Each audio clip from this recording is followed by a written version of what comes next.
आपण या वर्षीची दिवाळी करताना मैदा, साखर याचा वापर न करता त्याऐवजी चांगले अल्टरनेटिव्ह वापरायचे. म्हणजे काय, खायचं पण आहे आणि वजन पण नाही वाढवायचं, तर या वर्षीपासून तुमच्या फराळाच्या शेजारी एक फ्रूट प्लेट नक्की असू दे. थोडंसं लक्षात घ्या की सगळेच पदार्थ डीप फ्राईड नकोय. म्हणजे काय, तर चिवडा असेल समजा आपला, तर त्याच्याबरोबर फ्राय केलेली तुमची चकली चालेल. बरोबर आहे की नाही. जेव्हा तुमची दिवाळी असते तेव्हा तुमची जिम बंद असते, मग त्या निमित्ताने तुमची घरातली साफसफाई जर केली तर जरा आयाबायांना पण बरं वाटेल ना, यावर्षी पोरांनी मला काहीतरी मदत केली. दिवाळी म्हटली की लोकांच्या पोटात धस्स होतं. का होतं? कारण दिवाळी संपली की जो हलणारा काटा आहे, वाढणारं वजन आहे, त्याची खूप काळजी करायला लागतो आपण, की आता दिवाळीत काय आपलं फॉलो होणार नाही. पण दिवाळीत पण फॉलो होऊ शकतं. फक्त या गोष्टींचे थोडंसं लक्षपूर्वक पालन करण्याचा प्रयत्न करा. पहिली गोष्ट म्हणजे आपल्याला ट्रॅडिशनलच फूड खायचंय दिवाळीला. म्हणजे चॉकलेट्सची पाकिटेच्या पाकिटं संपवायची नाहीयेत. त्याच्यामुळे जे काही खाल ते ट्रॅडिशनल, म्हणजे चकली, चिवडा, शेव, हे नेहमी जे खातो दिवाळीसाठी म्हणून त्या गोष्टींचं आपल्याला सेवन करायचंय. आणि ते पण घरी केलेल्या गोष्टींचं. म्हणजे आपल्याला चांगल्यात चांगलं मॅक्झिमम पोषण मूल्य देणारं फूड मिळू शकतं. आणि त्यामुळे प्रिझर्वेटिव्ह घातलेलं, अति गोड, अति तळलेलं अशा पदार्थांचं सेवन नक्कीच टाळता येईल. आणि त्यामुळे कॅलरीज पण आपल्याला टाळू शकतो आणि त्याच्यामुळे वजन पण आटोक्यात येतं. जेव्हा तुम्ही फराळाचं खाता तेव्हा हे थोडंसं लक्षात घ्या की सगळेच पदार्थ डीप फ्राईड नकोय. म्हणजे काय, तर चिवडा असेल समजा आपला, तर त्याच्याबरोबर फ्राय केलेली तुमची चकली चालेल. बरोबर आहे की नाही. किंवा आपण करंजी खाणार असेल समजा, तर डीप फ्राईड असेल समजा, तर त्याच्याबरोबर मग तुम्हाला कॉम्बिनेशन घ्यायचं असेल तर तुम्ही एक गोड आलं तर एखादा तिखट कॉम्बिनेशन घ्या, म्हणजे त्याच्याबरोबर चिवडा जातो. असं पण करू शकता. दोन्ही तिखट गोष्टी आपल्या फ्राय केलेल्या किंवा दोन्ही गोड गोष्टी फ्राय केलेल्या असं घेऊ नका. तर अजून एक कॉम्बिनेशन म्हणजे एक लाडू खाल्ला समजा, तर त्याच्याबरोबर एखादी चकली, किंवा एक लाडू खाल्ला आणि त्याच्याबरोबर थोडासा चिवडा, म्हणजे एक लाडू आणि एक करंजी असं कॉम्बिनेशन टाळा. म्हणजे तुम्हाला तेवढी शुगर स्पाइक पण होणार नाही आणि वजन पण खूप वाढणार नाही पटापट, जर का तुम्ही दोन्हीचं डेडली कॉम्बिनेशन खाल्लं तर. अजून एक छान आणि सुंदर गोष्ट कोणती सांगणार आहे, तर माहिती नाही तुम्हाला किती पटेल, पण जेव्हा तुमची एक प्लेट फराळाची असते तेव्हा एक प्लेट फ्रुट्सने, कट केलेल्या फ्रुट्सची पण असू द्यात.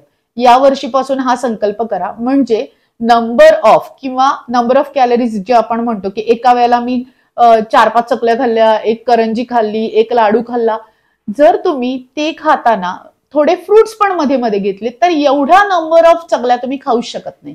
त्याच्यामुळे खायचं पण आहे आणि वजन पण नाही वाढवायचं, तर या वर्षीपासून तुमच्या फराळाच्या शेजारी एक फ्रूट प्लेट नक्की असू द्या. तर आपण या वर्षीची दिवाळी करताना मैदा, साखर याचा वापर न करता त्याऐवजी चांगले अल्टरनेटिव्ह वापरायचे. म्हणजे काय, आपण गव्हाचा वापर करू शकतो शंकरपाळ्या करायच्या असतील तर. त्यानंतर आपण तांदूळ आणि मिक्स डाळी यांची मिळून चकली करू शकतो. बरोबर आहे, त्याच्यामध्ये पण तो वापरायचा नाही. त्याच्यानंतर साखरेच्या ऐवजी आपण गुळाचा वापर करू शकतो, किंवा खजूरचा पण बरेच लोक आपण वापर करायला लागलेलो आहोत. किंवा आपल्याला चांगले अल्टरनेटिव्ह हवे असतील तर मिलेट्स, आपण आता मिलेट्स पण म्हणतोय, तर नाचणीची पण चकली करून बघा, काही हरकत नाहीये. सो अशा हेल्दी गोष्टींचा वापर आपण मैदा आणि साखरेच्या ऐवजी करणार असाल तर आपली दिवाळी जी आहे, आपले जे पदार्थ आहेत हे जास्त पोषण मूल्य देणारे ठरू शकतात. दिवाळीतला माझा आवडीचा पदार्थ म्हणाल तर मला करंजी आवडते. बरोबर आहे. पण आता पूर्वी जे मैद्यापासून जे आपण त्याचं जे पारी करत होतो, त्याऐवजी तुम्ही यावर्षी रव्याची करून बघा. त्याच्यामध्ये जे काही घालतोय आपण, ते काय घालतोय, खोबरं घालतोय. खोबरं म्हणजे चांगले मीडियम चेन फॅटी ऍसिडचा तो सोर्स आहे, जे आपल्या हृदयासाठी खूप चांगलं असतं, केसांना एकदम तकतकीत करतं. त्याच्यानंतर त्याच्यामध्ये कधी कधी आपण ड्रायफ्रुट्स पण टाकू शकतो. गुळ हा त्याच्यात ऍड करू शकता, जे आपलं आयर्न वाढवतंय. तीळ तुम्ही थोडेसे त्याच्यात घालू शकता, जे आपलं कॅल्शियम वाढवतंय. आणि ह्या सगळ्यांना करताना आता जर का कॅलरीचा विचार केला तर एक करंजी साधारण 40 ग्रॅमची असते समजा, तर त्याच्यामध्ये ती जर तळलेली असेल तर तिच्या कॅलरीज जातात 250 ते 300 पर्यंत. मग 300 कॅलरीज म्हटल्यावरती जरा भीती वाटायला लागली. मग आला आपलं एअर फ्रायर, तर बेक करंजी पण खाऊ शकता. मला तर खरं तर विचार करायचा सांगायचं झालं ना, तर बेक करंजी ही ओल्या नारळाची पण सुंदर लागते. मग वेगळंच करायचं तर बेक करंजी ओल्या नारळाची करूयात, जेणेकरून ती कॅलरीज आपल्या 150 ते 180 पर्यंत जातील. पण ज्यांना सुक्या म्हणजे खोबऱ्याची आवडते त्यांनी सुक्या खोबऱ्याची पण करू शकता, तो काहीच प्रश्न नाहीये. पण जरा चव बदलायची तर आपण थोडी पद्धत पण बदलू. पण बेक करंजी जर का तुम्ही 4 खाणार असाल तर एक तळलेली खाल्ली तरी चालेल, हे पण लक्षात. दुसरं शेव. शेव आपण नेहमीच्या पद्धतीनेच करणार आहोत, पण त्याच्यामध्येच यावर्षी बघा बरं, कधीतरी त्याच्यात पालकाची प्युरी घालून पालक शेव करू शकता किंवा लसूण घालू शकता तुम्ही. लसूण शेव पण बऱ्याच लोकांना आवडते. पुदिना घालून पण तुम्ही ते शेवचा फ्लेवर किंवा ह्या तिन्हीला मिक्स करून जरा काहीतरी वेगळं देण्याचा प्रयत्न करूयात. थोडंसं आपण या प्रकारचे व्हेजिटेबल्स त्याच्यात ऍड करू शकतो. हे असं जर का केलं तर आपण त्या पदार्थांना नवीन गोष्टींनी आकार देण्याचा प्रयत्न केला तर जरा दिवाळी पण थोडीशी वेगळी वेगळी ठरण्याचे चान्सेस असतात. त्यानंतर येतो तो लाडू. जो आपण लाडू खातो तो प्रत्येक वेळेला बेसनाचाच लाडू करणं गरजेचं नाहीये.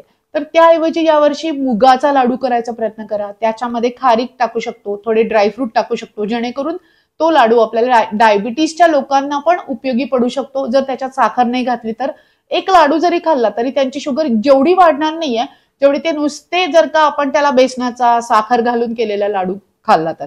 म्हणून खारीक हा त्याच्यामध्ये घालण्याचा एक चांगला पर्याय ठरू शकतो. आपण जो लाडू म्हणतोय तो मुगाचा लाडू जसं सांगितला तसं नाचणीचे लाडू पण खूप चांगले प्रसिद्ध झाले. तर त्याचा पण तुम्ही वापर करू शकता. बायकांना त्याच्यातून जास्त कॅल्शियम मिळतं.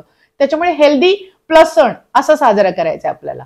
आणि त्याबरोबरच बरेच ठिकाणी ज्वारीचे लाडू वगैरे पण मिळतात, बरेच ठिकाणी ओट्स घालतात आणि शिवाय आपण जे काही ड्रायफ्रुट्स घेतो त्याच्यामध्ये बऱ्याचशा बियांचं पण, तेलबियांचं पण मिक्सचर घालून पण तो एक चांगल्या प्रकारे लाडू करू शकतो आपण.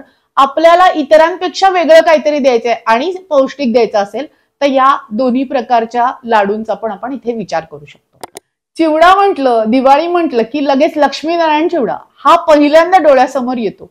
पण तो अत्यंत तेलकट असतो. खूप काय काय काय काय त्याच्यामध्ये कॅलरीज खूप गेन केलेले असतात. मग असं खाताना भीती वाटते लोकांना. म्हणून यावर्षी थोडंसं नवीन करताना आपण काय करूयात, भाजके पोहे किंवा मुरमुरे किंवा आपण पातळ पोहे हे जे वापरतो त्याऐवजी लाह्यांचा चिवडा करून बघूयात किंवा त्या चिवड्यांमध्ये मखाना ऍड करूयात थोडंसं रोस्ट करून, जेणेकरून तो पौष्टिक मूल्य देणारा पण असेल आणि काहीतरी वेगळं असेल. या दिवाळीला आपण सगळंच वेगळं करायचंय, असं करायचंय.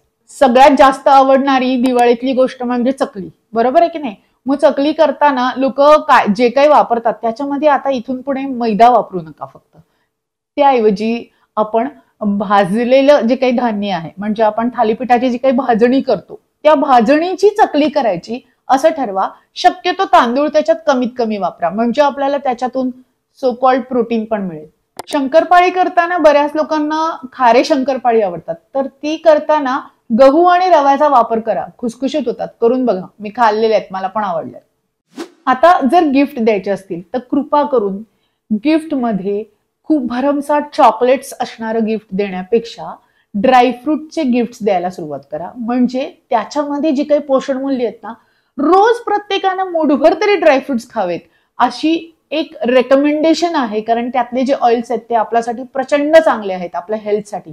त्याच्यामुळे या वर्षीपासून जर का गिफ्ट द्यायचं असेल कोणाला, म्हणजे गिफ्ट हॅम्पर दिवाळीचं जे आपण देतो, हे प्लेन साधे ड्रायफ्रुट्स द्या. त्याच्यामध्ये पण लगेच कोटिंग झालेलं, मग बेक केलेलं, मग खूप काही खारवलेलं असं करण्यापेक्षा साधे सिंपल वाले ड्रायफ्रुट्स जर का तुम्ही गिफ्ट दिलेत तर नक्कीच त्या माणसाची हेल्थ सुधारायला तुम्ही मदत करू शकता. आणि दुसरी गोष्ट, फ्रूट बास्केट ही पण गिफ्टिंगसाठी सुरुवात करा दिवाळीसाठी. म्हणून सगळं खाण्यापिण्याचं बोलून झालंय, ह्या टिप्स तुम्हाला कळणार आहेत. पण शेवटची टिप्स आणि ही छान टिप म्हणजे काय की हे सगळं करत असताना आपल्याला व्यायाम पण करायचा आहे. पण हा आता आपल्याला तुम्ही म्हणाल की सणासुदीचं का व्यायाम करायचा, वेगळ्या फॉर्म मधला करा. घरातली साफसफाई करायला जरा मदत करा, तो पण व्यायामच आहे आपला. कारण जेव्हा तुमची दिवाळी असते तेव्हा तुमची जिम बंद असते, मग त्या निमित्ताने तुमची घरातली साफसफाई जर केली तर जरा आयाबायांना पण बरं वाटेल ना, यावर्षी पोरांनी मला काहीतरी मदत केली. आणि दुसरं म्हणजे व्यायामाचा प्रकार म्हणजे तुम्ही जेव्हा हे सगळे सण साजरे करता तेव्हा डान्स प्रकार ठेवा, जरा नाचवा प्रत्येकाला, जेणेकरून तुमच्या शरीराची हालचाल होईल. आणि हे सगळं करण्यासाठी म्हणून जर का आपल्याला दिवाळीला अजून काहीतरी नॉवेल, काहीतरी नवीन, काहीतरी छान गिफ्ट द्यायचं असेल तर आपण हेल्थ बँड देऊ शकतो. त्याच्यानंतर पिडोमीटर असणारे घड्याळ देऊ शकतो. अशा प्रकारच्या गोष्टी जर का दिल्यात तर तुम्हाला नक्कीच त्यांना पुढच्या मोटिवेशनसाठी की अरे बाबा वजन वाढलं असेल तर तो बँड घालून तुझी पावलं मोजायला सुरुवात कर. म्हणजे परत आपल्याला त्या ट्रॅकवरती, परत आपल्याला ओरिजिनल वजनावरती जायला नक्कीच मदत होईल. दुसरी गोष्ट अशी आहे की आपण जेव्हा आता दिवाळीला खाणार आहोत तेव्हा आता आपल्याला ताव मारायचा आहे, हे अजिबात करू नका. सकाळचा नाश्ता जर काय असेल आणि तो जर का आपल्याला दिवाळीचा फराळ करायचा असेल तर तो अशा कंट्रोल पोर्शन मध्ये करा की दुपारी भूक लागली पाहिजे. म्हणजे ऑटोमॅटिकच कॅलरी कट डाऊन होतं, खाण्याचं पण तुम्हाला सॅटिस्फॅक्शन मिळतं. त्याच्यामुळे दिवाळीत कुठलंही मील स्किप करायचं नाहीये. कंट्रोल पोर्शन मध्ये खाल्लं तर तुमचं वजनही वाढणार नाही आणि तुम्हाला प्रत्येक गोष्टीचा आनंदही घेता येईल. म्हणजे एकदा बसलो की 4-5 चकल्या हाणल्या असं करू नका. 2 चकल्या, थोडासा अर्धा लाडू आणि किंवा एखादी करंजी खाल्ली तर मग चकली कमी खायची. असं थोडंसं कंट्रोल पोर्शन मध्ये जर का खाल्लं म्हणजे आपल्याला कंट्रोल पोर्शन मध्ये दिवाळीमुळे वजन वाढणार नाही, हे नक्कीच करता येईल.